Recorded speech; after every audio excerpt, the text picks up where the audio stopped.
അപ്പോൾ നമ്മുടെ secret ഏജന്റിന്റെ car accident ആയി. ഭാഗ്യത്തിന് ആർക്കും വലുതായിട്ടൊന്നും പറ്റിയില്ല, എന്തായാലും നല്ല കാര്യം. പക്ഷേ സീക്രട്ട് ഏജന്റ് ഇന്നലെ ഒരു വീഡിയോ ഇട്ടിട്ടുണ്ടായിരുന്നു അതിനെതിരെ. സീക്രട്ട് ഏജന്റിന്റെ നേരത്തെയുള്ള വീഡിയോസിലൊക്കെ ഭയങ്കര ആദർശവും ഭയങ്കര റിയാക്ഷനും ക്യാമറ കാണുന്നുണ്ടുള്ള നോട്ടവും കാര്യങ്ങളൊക്കെയാണ്. സീക്രട്ട് ഏജന്റ് ഇന്നലെ ഇട്ട വീഡിയോ നിങ്ങളൊന്ന് ഞങ്ങൾക്ക് പോലീസ് സ്റ്റേഷനിൽ മനസ്സിലായത് വണ്ടി ഇടിച്ചു കഴിഞ്ഞാൽ ആരെയും തട്ടിപ്പോകണം. തട്ടിപ്പോയിട്ടും കാര്യമില്ലെന്നാണ് സാറ് പറഞ്ഞത്, പോലീസ് അറിയും. എന്നാലും കുഴപ്പമില്ലാതെ പുറത്തിറങ്ങി വരുന്നവരുണ്ടെന്ന് പറഞ്ഞു.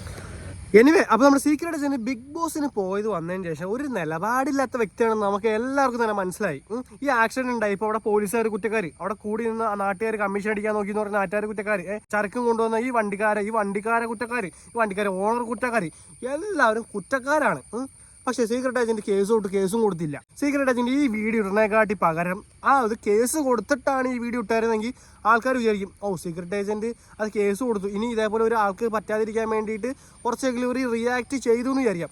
ഇത് പുള്ളിയുടെ പുള്ളി തന്നെ പറയുന്നുണ്ട്, എനിക്കിതിനെ പുറകെ അടക്കാൻ പറ്റില്ല. പുള്ളിയുടെ സേഫ്റ്റി നോക്കിയിട്ട് ഇത് കേസ് കൊടുത്തില്ല. കേസ് കൊടുക്കാണ്ട് ഇവിടെ വന്നു കഴിഞ്ഞിട്ട് പുള്ളി പിറ്റേ ദിവസം ആയപ്പോഴത്തേക്ക് ഭയങ്കര റിയാക്ഷൻ. അവർ കുറ്റക്കാർ, ഇവർ കുറ്റക്കാർ, എല്ലാവരും കുറ്റക്കാർ. ഇത് ശരിയാണോ? അത് കേസ് കൊടുത്തിട്ടാണെങ്കിൽ പറയാനൊരു കേൾക്കാനൊരു മര്യാദയെങ്കിലും ഉണ്ട്. ഇത് എന്തുകൊണ്ടാണ് കാണിക്കണത്? എന്നിട്ട് ഭയങ്കര വർത്താനവും